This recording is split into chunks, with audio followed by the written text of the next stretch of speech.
বাংলাদেশে লাগাতার সংখ্যালঘু হিন্দুদের উপরে নির্যাতন চলছে। একের পর এক সেই ধরনের ঘটনাও সামনে আসছে। যদিও বাংলাদেশে সংখ্যালঘু হিন্দুদের উপরে যে নির্যাতন চলছে তা মানতেই চাইছে না সে দেশের অন্তর্বর্তীকালীন সরকার। উল্টে এই বিষয়ে ভারতের উদ্বেগ বিভ্রান্তিকর, অতিরঞ্জিত এবং উদ্দেশ্য প্রণোদিত বলেই দাবি তাদের। এ বিষয়ে বাংলাদেশের পররাষ্ট্র মন্ত্রণালয়ের তরফে দেওয়া একটি প্রেস বিবৃতিতে জানানো হয়েছে, বাংলাদেশের সংখ্যালঘু সম্প্রদায়ের পরিস্থিতি সম্পর্কে ভারতের বিদেশ মন্ত্রকের মুখপাত্রের সাম্প্রতিক মন্তব্যের প্রতি আমাদের দৃষ্টি আকর্ষণ করা হয়েছে। তার মন্তব্য বাস্তবতা প্রতিফলিত করছে না। বাংলাদেশের সাম্প্রদায়িক সম্প্রীতির দীর্ঘস্থায়ী ঐতিহ্যকে ভুলভাবে উপস্থাপন করে এমন যে কোনো ভুল, অতিরঞ্জিত বা উদ্দেশ্য প্রণোদিত বর্ণনাকে বাংলাদেশ সরকার স্পষ্টভাবে প্রত্যাখ্যান করে। অত্যন্ত দুঃখের সঙ্গে আমরা লক্ষ্য করেছি যে ভারতের বিভিন্ন অংশে বিচ্ছিন্ন অপরাধমূলক কর্মকাণ্ডকে হিন্দুদের ওপরে পদ্ধতিগত নির্যাতন হিসেবে চিত্রিত করার এবং বিদ্বেষপূর্ণভাবে বাংলাদেশ বিরোধী মনোভাব প্রচারের জন্য ব্যবহার করার পদ্ধতিগত প্রচেষ্টা চলছে।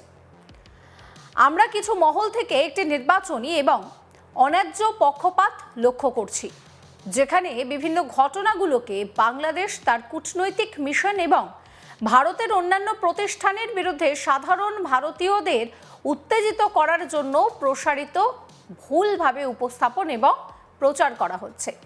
বিদেশ মন্ত্রকের মুখপাত্রের বিবৃতি অনুসারে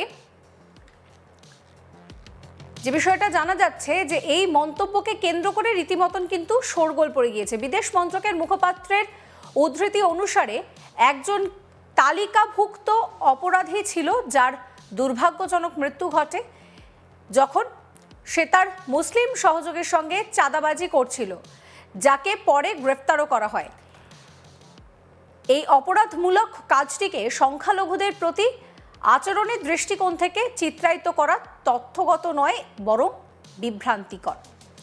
বাংলাদেশ ভারতের বিভিন্ন মহলকে এমন বিভ্রান্তিকর বক্তব্য ছড়ানো থেকে বিরত থাকার আহ্বান জানিয়েছে, যা সুপ্রতিবেশী সুলভ সম্পর্ক ও পারস্পরিক বিশ্বাসের চেতনাকে ক্ষুণ্ণ করে।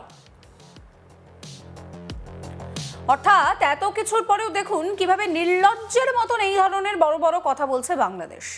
উল্লেখ্য, এর আগে বিদেশ মন্ত্রকের মুখপাত্র রণধীর জয়সওয়াল বলেন, অন্তর্বর্তী সরকারের আমলে সংখ্যালঘুদের ওপর হামলার 2900টি ঘটনা সামনে এসেছে, যেগুলো শুধুমাত্র মিডিয়ার বাড়াবাড়ি বা রাজনৈতিক হিংসার ঘটনা বলে উড়িয়ে দিলেই চলবে না। তিনি বাংলাদেশের সাম্প্রতিক পরিস্থিতি নিয়ে উদ্বেগ প্রকাশ করেছিলেন।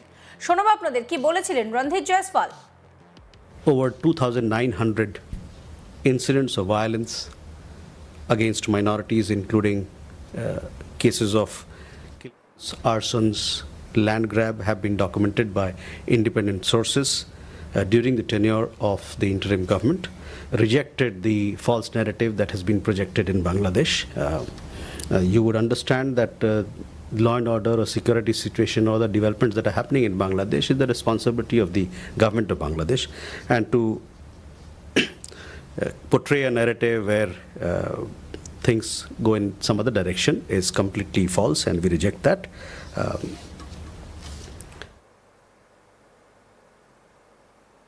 Akhilesh, your question regarding minorities, we are all aware of the recent developments in Bangladesh. We have been closely following them, and as far as law and order situation is concerned, I have been apprising you from time to time as to what our position has been or should be and is today. The unremitting hostility against minorities in Bangladesh, including Hindus, Christians and Buddhists, at the hands of extremists is a matter of grave concern. We condemn the recent gruesome killing of a Hindu youth in Maimen Singh and expect that the perpetrators of the crime would be brought to justice. Over 2,900 incidents of violence against minorities, including cases of arsons, land grab, have been documented by independent sources during the tenure of the interim government. These incidents cannot be brushed aside as mere media exaggerations or dismissed as political violence. বিদেশ মন্ত্রকের মুখপাত্র রণধীর জয়সওয়াল আরও জানান, বাংলাদেশে অবাধ ও শান্তিপূর্ণ নির্বাচন হোক, সেটাই ভারত চায়। যদিও বাংলাদেশের পরিস্থিতি এখন অনেকটাই বদলে গিয়েছে, তবুও বাংলাদেশকে আর্থিক ও অন্যান্য সাহায্যের ব্যাপারে এখনও ভারত কিন্তু পুরোপুরি সেই আগের অবস্থানেই রয়েছে। একই সঙ্গে বিএনপি নেতা তারেক রহমানের 17 বছর পর দেশে ফেরার বিষয়টা নিয়েও বিদেশ মন্ত্রক জানিয়েছে যে ভারত আশা করে তারেক রহমান এত বছর পর দেশে ফিরে সে দেশে শান্তি এবং অবাধ নির্বাচনের ক্ষেত্রে গুরুত্বপূর্ণ ভূমিকা পালন করবে। কি বলছেন রণধীর জয়সওয়াল, শোনাবো।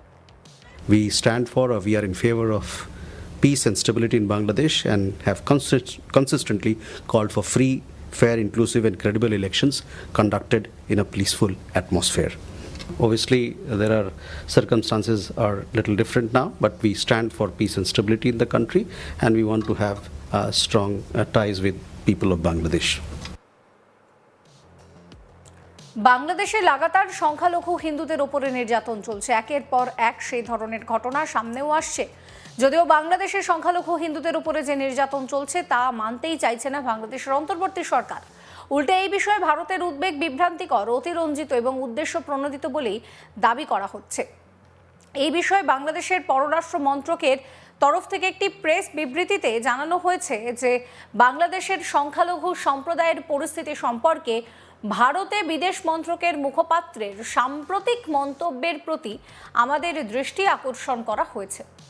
তার মন্তব্য বাস্তবতাকে প্রতিফলিত করছে না, বাংলাদেশের সাম্প্রদায়িক সম্প্রীতির দীর্ঘস্থায়ী ঐতিহ্যকে ভুলভাবে উপস্থাপন করছে যে কোনো ভুল অতিরঞ্জিত বা উদ্দেশ্য প্রণোদিত বর্ণনাকে বাংলাদেশ সরকার স্পষ্টভাবে প্রত্যাখ্যান করছে।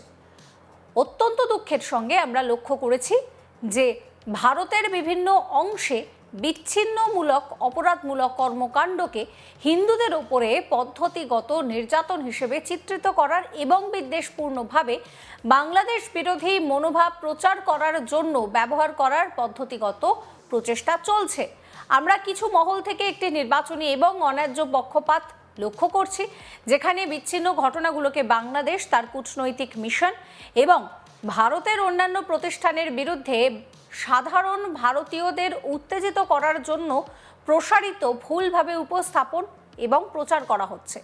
বিদেশ মন্ত্রকের মুখপাত্রের উদ্ধৃতি অনুসারে একজন তালিকাভুক্ত অপরাধী ছিলেন যার দুর্ভাগ্যজনক মৃত্যু ঘটে যখন তিনি তার মুসলিম সহযোগীর সঙ্গে চাঁদাবাজি করছিলেন, যাকে পরে গ্রেফতার করা হয়েছিল।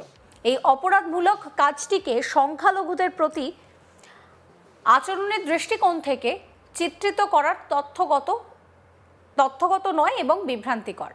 বাংলাদেশ ভারতের বিভিন্ন মহলকে এমন বিভ্রান্তিকর বক্তব্য ছড়ানো থেকে বিরত থাকার আহ্বান জানিয়েছে, যা সুপ্রতিবেশী সুলভ সম্পর্ক এবং পারস্পরিক বিশ্বাসের চেতনাকে ক্ষুণ্ণ করে। মানে বাংলাদেশের অবস্থাটা ভাবতে পারছেন? এত মিথ্যে কথা বলেও বড় বড় কথা বলার থেকে বিরত থাকছেন। আপনাদের মতামত জানাবেন। সমস্ত খবরের আপডেটের জন্য চ্যানেলটিকে সাবস্ক্রাইব করতে ভুলবেন না।